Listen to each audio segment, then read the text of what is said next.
Shalom jemaat yang dikasih Tuhan, senang kalau pada hari ini kita bisa sama-sama kembali beribadah dan tanpa terasa kita sudah memasuki pertengahan tahun yang kedua.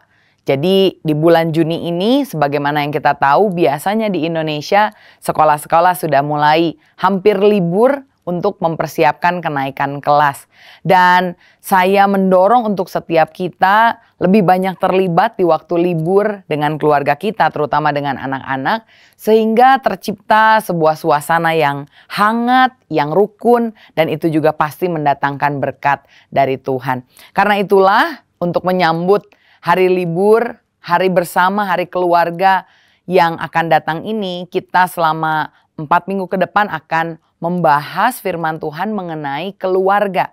Dan hari ini terkhusus saya mau mengajak setiap dari kita untuk sama-sama merenungkan kebenaran firman Tuhan mengenai hubungan antara pelayanan dan keluarga. Karena itu hari ini judul perenungan kita adalah Pelayanan Sehat, Keluarga Kuat. Seringkali di dalam kehidupan kita saat kita melihat keluarga dan pelayanan ini seperti makan buah si malakama, artinya seandainya kalau kita memilih pelayanan seakan-akan sepertinya kita harus mengorbankan keluarga kita. Sebaliknya, ada juga orang-orang yang sudah lama melayani Tuhan tapi ketika memulai keluarga, ada anak yang baru dilahirkan atau bahkan kalau waktu dulu masih single sering melayani Tuhan tapi setelah berkeluarga dia berpikir untuk meninggalkan pelayanan dan hanya fokus ke dalam keluarganya. Apakah memang harusnya demikian? Mungkin pemikiran seperti itu terwujud karena ada beberapa ketakutan. Kita suka melihat ya, terutama contoh-contoh yang terkenal dalam Alkitab bagaimana anak-anak dari orang yang melayani Tuhan justru ditemukan oleh Tuhan tidak berkenan di hadapannya. Saya kasih contoh misalnya.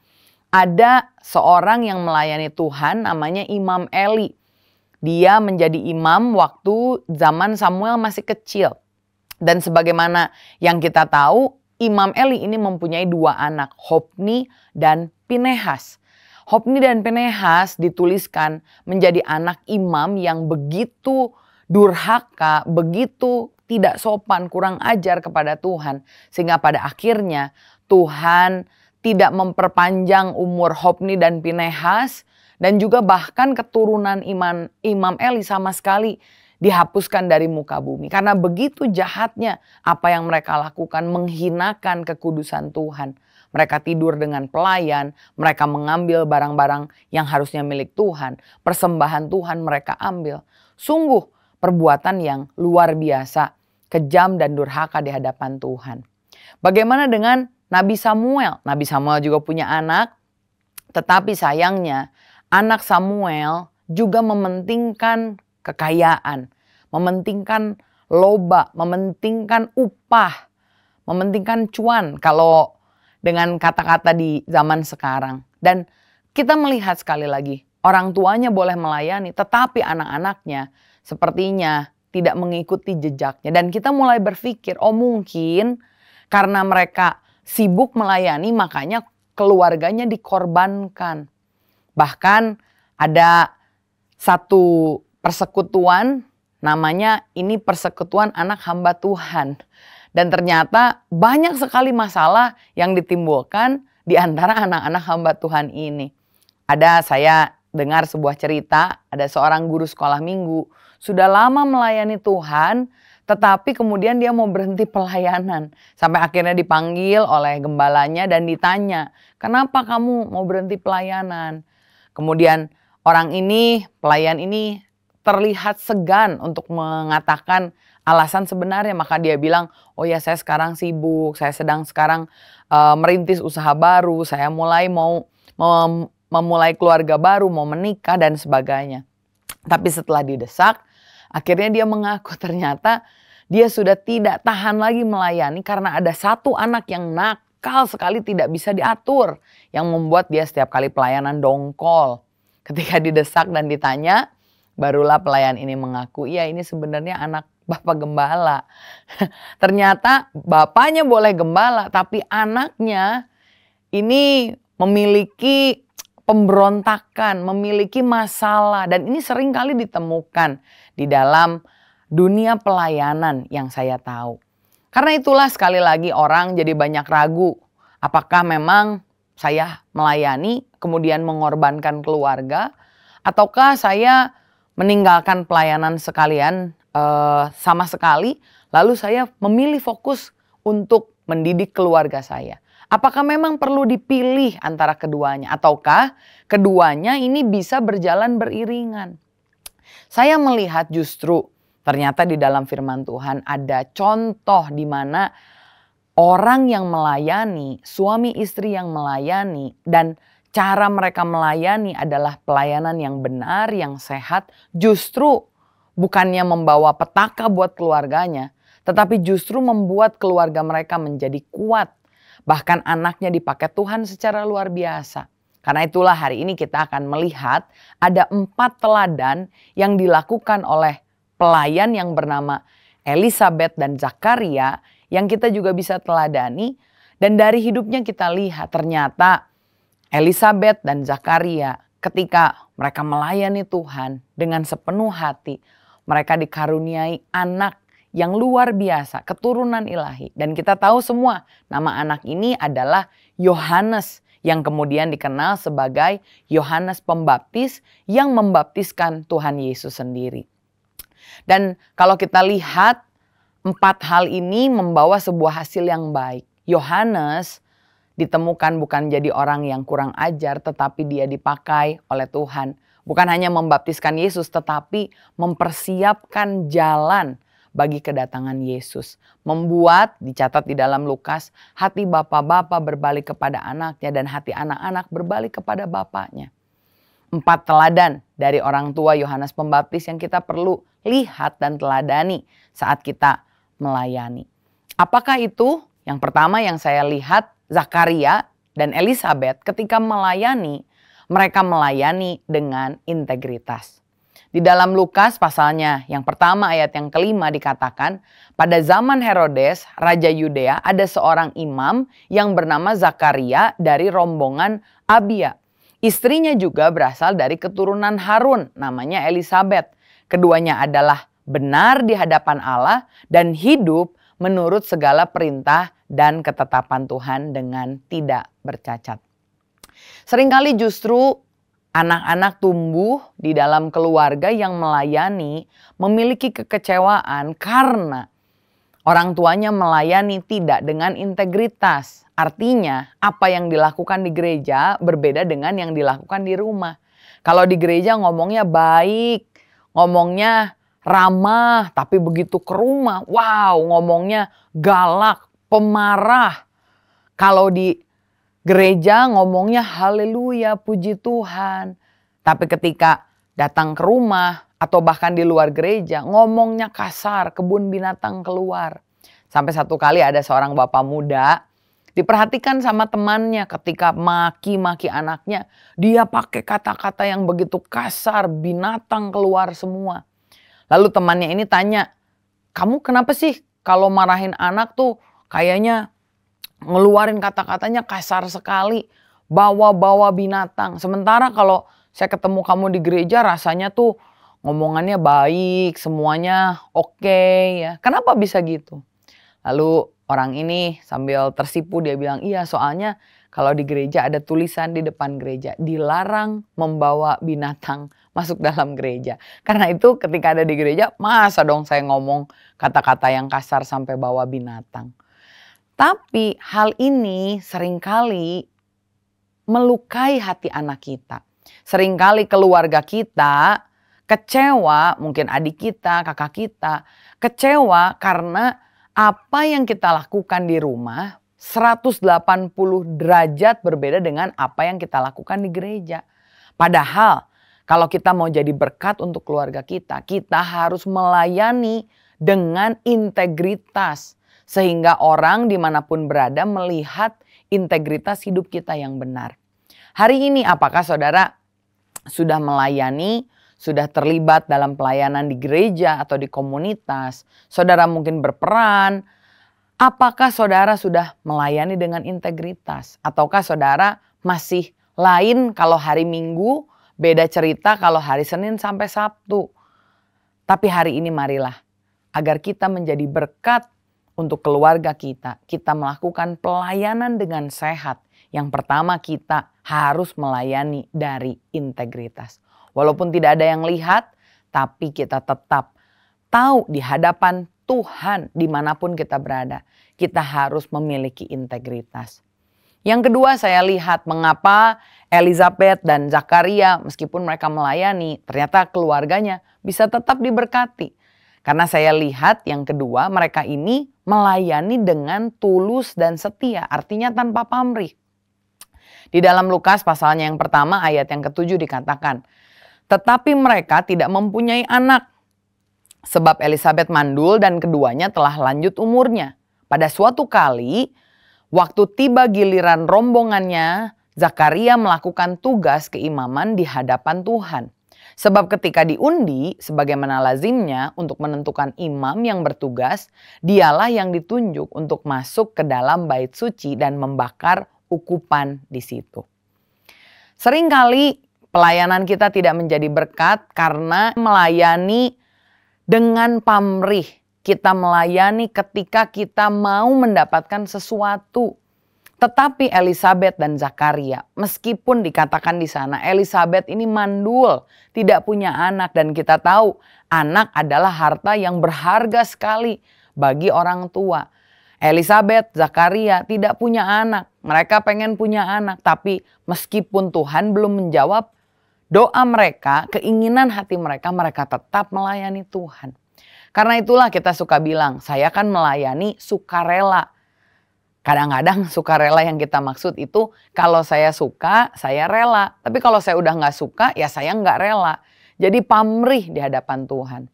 Saya percaya lama-lama kalau kita punya keinginan melayani dengan sukarela seperti tadi, lama-lama tidak akan jadi sukarela lagi, tapi jadi suka-suka. Kalau saya suka, ya saya melayani. Kalau saya lagi ada butuh sama Tuhan, minta promosi, kenaikan pangkat, minta berkat, saya mau melayani. Karena itu hidup kita bukan hanya tidak berintegritas, tapi orang di sekitar kita bisa melihat, wah kalau ini orang tidak mentuhankan Tuhan beneran nih. Ini orang cuma mau sesuatu dari Tuhan. Apalagi kalau kita di luar sana ketika Tuhan tidak menjawab doa kita, kita malah ngejelek-jelekin Tuhan, ngejelek-jelekin gereja, bilang gak ada mujizat dan lain-lain. Tapi hari ini saya mau saudara untuk mengambil keputusan. Ketika engkau melayani, layani Tuhan dengan tulus hati dan setia. Tanpa pamrih, dan saya percaya keluarga kita bisa melihat ketulusan kita di hadapan Tuhan. Apalagi Tuhan. Tuhan pasti melihat ketulusan kita. Dan ini akan menjadi berkat buat setiap orang yang kita temui. Maukah kita melayani dengan tulus? Ambil keputusannya di hari ini. Yang ketiga, bukan hanya Elizabeth dan Zakaria melayani dengan integritas, melayani dengan tulus, setia, tanpa pamrih. Tapi yang ketiga saya lihat pelayanan Zakaria dan Elizabeth ini sehat karena mereka melayani dengan menjaga kehidupan doa. Dikatakan oleh firman Tuhan ayat yang ke-11, maka tampaklah kepada Zakaria seorang malaikat Tuhan berdiri di sebelah kanan mezbah pembakaran ukupan. Melihat ini, ia terkejut dan menjadi takut. Tetapi malaikat itu berkata kepadanya, jangan takut hai Zakaria, sebab doamu telah dikabulkan dan Elizabeth istrimu akan melahirkan seorang anak laki-laki bagimu dan haruslah engkau menamai dia Yohanes. Tahukah saudara bahwa data statistik menunjukkan orang yang menikah itu memiliki kecenderungan untuk bercerai. Dari survei ini dikatakan 50%. Dan ternyata persentase yang cukup tinggi ini artinya dari dua pasangan yang menikah bisa satu di antaranya itu bercerai. Satu dari dua bercerai. Tetapi kalau orang yang pergi beribadah ke gereja bersama, dari 50% statistiknya turun jadi 26%. Itu hampir setengahnya saudara. Jadi misalkan dari 4 pasangan yang menikah, kalau mereka pergi ke gereja, kemungkinannya ada satu yang bercerai. masih cukup tinggi. Tetapi yang luar biasa, persentase ini makin kecil ketika keluarga atau suami istri ini menghabiskan waktu setiap hari berdoa. Dan menurut data ini dikatakan dari 1.500 pasang itu paling yang bercerai ada satu. Artinya persentasenya kecil sekali. Hanya sekitar 0,06% dibandingkan dengan yang tadi. Kenapa? Karena mereka berdoa bersama secara rutin. Dan saya percaya ada quotes yang bilang, "Those who pray together stays together." Mereka yang berdoa bersama-sama akan tetap bersama-sama. Pray together, stays together. Dan ini menunjukkan bahwa pentingnya doa di dalam kehidupan keluarga kita. Apalagi kalau kita melayani, kita harus bukan hanya melayani ketika dilihat orang, berdoa ketika dilihat orang, tetapi kita membangun mesbah keluarga doa kita.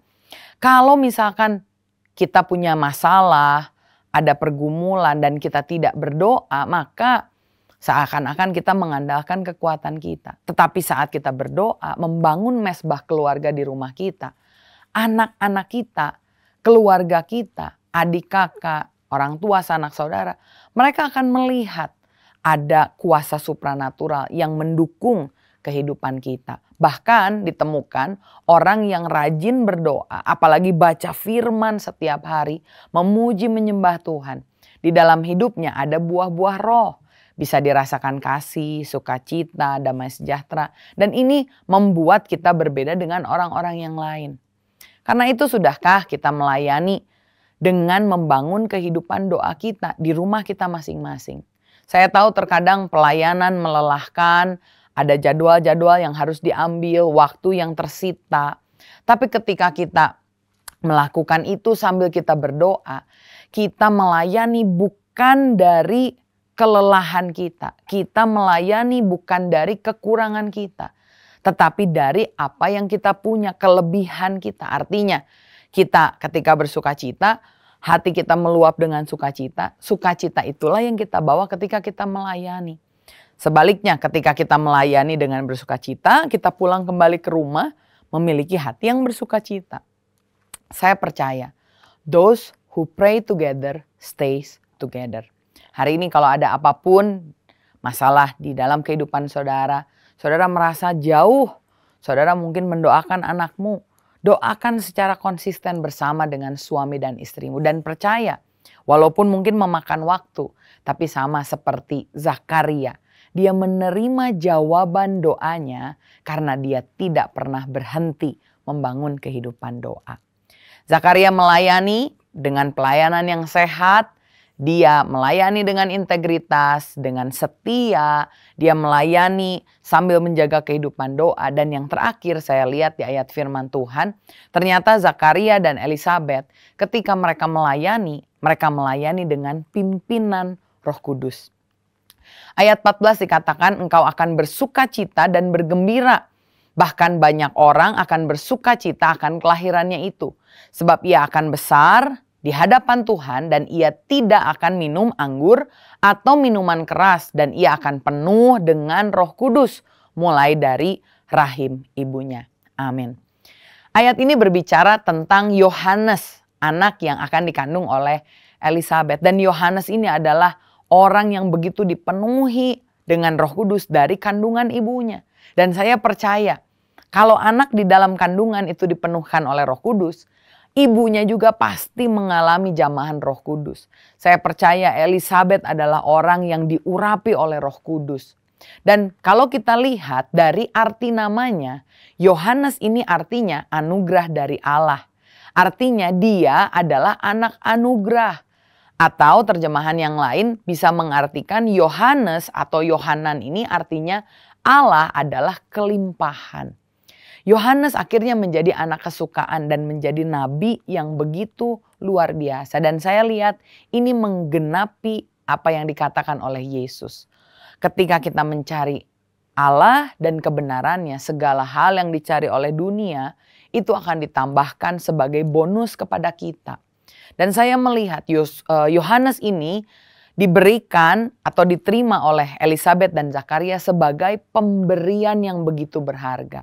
bukan sebagai beban, tapi sebagai suatu tanggung jawab yang mereka pelihara dengan bantuan Roh Kudus. Saudara perlu pikirkan, Zakaria, Elisabet dikatakan mandul. Satu kali dikasih anak dan dilahirkan, anak ini besar. Saya bisa membayangkan orang yang sudah lama tidak bisa punya anak, tiba-tiba dikasih anak. Kalau dia tidak mengandalkan Roh Kudus, dipimpin oleh Roh Kudus, maka anaknya ini akan tumbuh menjadi anak yang dimanjakan. Tidak bisa ngapa-ngapain.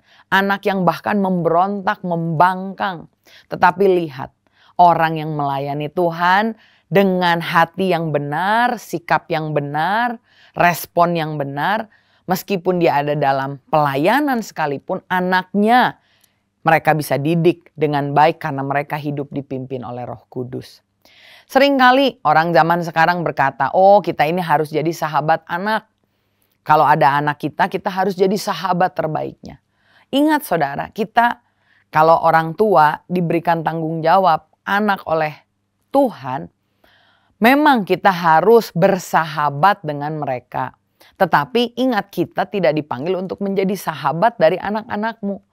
Kita dipanggil untuk menjadi orang tua yang bersahabat. Bedakan ini. Sahabat itu biasanya menerima apapun juga. Sahabat hanya bisa menegur tapi bukan mendidik.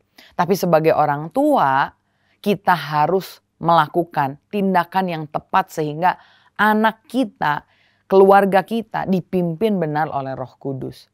Saya melihat ada 3 as apa yang harus dilakukan orang tua kepada anaknya. Dan ini yang dilakukan oleh Zakaria dan Elisabet kepada Yohanes. Sehingga Yohanes bisa menggenapi panggilan hidup di dalam hidupnya.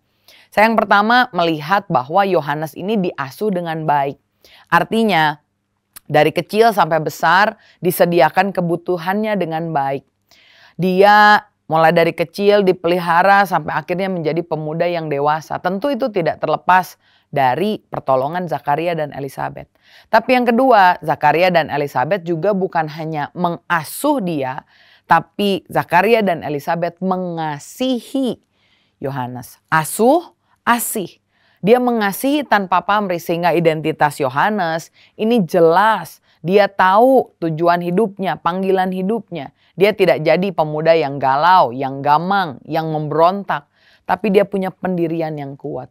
Ini tentu tidak terlepas dari peran orang tuanya. Tetapi yang ketiga yang saya lihat ini juga menarik. Bukan hanya asuh, memenuhi secara jasmani, asih, memenuhi secara jiwani. Tetapi dia juga mengasah Yohanes. Artinya secara rohani mereka memberitahukan tentang apa yang Tuhan mau di dalam kehidupan Yohanes. Saya bisa membayangkan dikatakan tadi Yohanes ini akan tumbuh menjadi orang yang diberkati Tuhan, dipenuhi Roh Kudus. Dia tidak akan minum anggur, tidak akan minum minuman yang keras. Dan ini adalah sebuah gaya hidup, lifestyle yang harus diajarkan, yang harus dipelihara.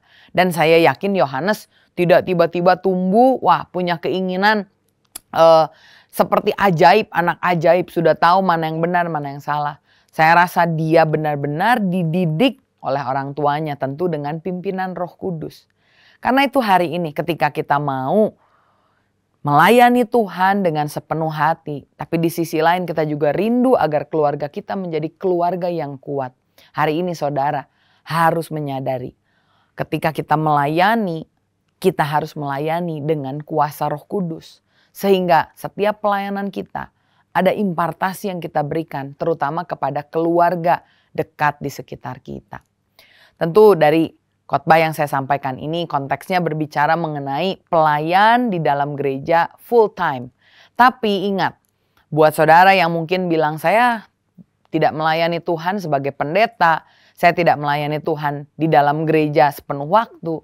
Tapi saya mau ingatkan, Kolose 3 ayat 23 berkata, melayani itu bisa dilakukan dimanapun, karena apapun yang kamu lakukan harus kamu lakukan seperti untuk Tuhan dan bukan untuk manusia.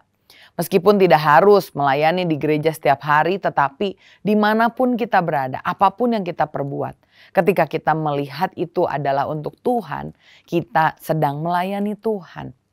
Kalau kita lihat apapun yang kita kerjakan, misalkan di pekerjaan kita melayani dengan integritas, kita melayani dengan tulus, dengan setia, kita melayani dengan menjaga kehidupan doa dan dengan pimpinan Roh Kudus. Saya percaya dan saya berdoa, keluarga kita menjadi kuat, bahkan mereka akan mendapatkan berkat yang melimpah dari Tuhan. Saya tutup dengan ayat ini, Mazmur 128 ayat 1-6. Ini diberikan kepada rumah tangga yang menjunjung tinggi Tuhan, rumah tangga yang mengasihi Tuhan. Berkat apa yang dibagikan? Saya bacakan buat saudara dan saudara bisa mengamini berkat ini. Kalau saudara sedang mengikuti lewat YouTube, saudara juga boleh taruh di komen dan katakan amin untuk setiap apa yang saya ucapkan dari ayat ini. Firman Tuhan berkata, berbahagialah setiap orang yang takut akan Tuhan, yang hidup menurut jalan yang ditunjukkannya. Saya percaya saudara, orang yang takut akan Tuhan tidak puas hanya ikut Tuhan, tapi mereka terdorong untuk ikut melayani Tuhan. Baik itu di gereja, di komunitas, di pekerjaan, dimanapun. Tapi yang dipikirkan adalah Tuhan, Tuhan, Tuhan, dan Tuhan. Karena itu orang yang takut akan Tuhan, saya percaya dia punya hati untuk melayani. Dan dikatakan ayat yang kedua, apabila engkau memakan hasil jerih payah tanganmu, berbahagialah engkau dan baiklah keadaanmu. Apapun yang kita kerjakan, ternyata semua yang kita buat kalau kita mengandalkan Tuhan, hasil jerih payahnya ini bisa kita makan. Artinya kita bisa nikmati. Bukan hanya kita capek kerja, tapi kita bisa menikmati. Dan menikmati berkat Tuhan itu juga adalah berkat yang tersendiri. Dan dikatakan di ayat yang ketiga, istrimu akan menjadi seperti pohon anggur yang subur di dalam rumahmu. Pohon anggur ini pohon yang mahal, bisa menghasilkan sesuatu yang mahal, yang manis, yang berharga. Dan inilah berkat yang diberikan kepada orang yang mengasihi Tuhan, takut akan Tuhan. Bukan hanya istrinya diberkati, dikatakan juga anak-anakmu seperti tunas pohon zaitun di sekeliling mejamu. Tunas pohon zaitun itu tidak pernah mati. Kalau ditebang, dia bangkit lagi. Kalau ditebang, dia bangkit lagi. Dan sama seperti itulah anak-anak dari orang yang takut akan Tuhan. Tidak mudah menyerah. Tidak seperti yang dikatakan di zaman sekarang. Oh, generasi strawberry. Tidak. Tapi mereka akan tumbuh dengan fighting spirit. Dan tumbuhnya di mana? Di sekeliling mejamu. Artinya, saudara akan bisa menikmati mereka selama mereka tumbuh. Bukan mereka pergi, kabur, kita tidak tahu beritanya. Tidak. Tapi mereka senang berada di sekitar kita. Dan dikatakan sesungguhnya demikianlah akan diberkati orang laki-laki yang takut akan Tuhan. Kiranya Tuhan memberkati engkau dari Sion, supaya engkau melihat kebahagiaan Yerusalem seumur hidupmu, dan melihat anak-anak dari anak-anakmu. Saya percaya orang yang mengandalkan Tuhan bukan hanya diberkati di generasi ini, tetapi keturunannya yang kedua, keturunannya yang ketiga. Bahkan terus Tuhan akan pelihara. Sama seperti janji yang dikatakan, anak orang benar akan diberkati. Cucunya akan perkasa di bumi. Dan ketika kita mengandalkan Tuhan, kita sepenuh hati melayani Tuhan. Ketika pelayanan kita sehat, percaya bukan keluarga saudara akan dikorbankan. Tapi justru lewat pelayanan yang sehat, ada integritas, setia tanpa pamrih. Kemudian ketika kita melihat ada pimpinan Roh Kudus, kita percaya bahwa Tuhan akan membuat keluarga kita kuat. Tetap berdoa, tetap setia, tetap andalkan Tuhan, dan terima berkat Tuhan melimpah dalam hidup kita, sehingga kita juga bisa memakai berkat itu untuk memuliakan Tuhan. Amin. Mari kita tundukkan kepala, kita akan sama-sama berdoa. Bapa, kami mengucap syukur Tuhan dalam kehidupan kami mengenal Tuhan, Yesus sebagai Tuhan dan Juru Selamat kami. Kami tidak mau hanya berhenti untuk menerima Yesus sebagai juru selamat, tapi kami mau mentuhankan Engkau. Artinya kami mau menaruh Engkau di posisi tertinggi sebagai Raja di dalam kehidupan kami. Biarkan Tuhan kami melayani Engkau dengan setia, dengan semangat Tuhan. Dan kami percaya saat kami mengutamakan Tuhan, maka Engkau yang akan memelihara juga keluarga kami. Lindungi kami, sertai kami ya Roh Kudus, sehingga kami bisa ketika kami melayani, memberikan juga teladan yang baik untuk orang-orang di sekitar kami, keluarga kami, anak kami. Dan kami percaya, sama seperti Engkau memakai Elisabet dan Zakaria menjadi imam di dalam rumah-Mu. Ketika mereka melakukan dengan setia, Engkau mengaruniakan Yohanes keturunan ilahi yang juga menyenangkan Tuhan. Dan kami percaya saat kami melakukan hal yang sama, Kau juga akan memberkati keturunan kami, keluarga kami Tuhan, akan memuliakan nama Tuhan. Terima kasih Bapa, materaikan firman ini, sehingga firman ini bisa menjadi kekuatan dan tuntunan untuk kami mengikut Engkau senantiasa. Terima kasih Yesus. Kami alaskan doa ini hanya di dalam nama Tuhan Yesus Kristus. Haleluya. Berkat Allah melimpah. Amin. Tuhan Yesus memberkati.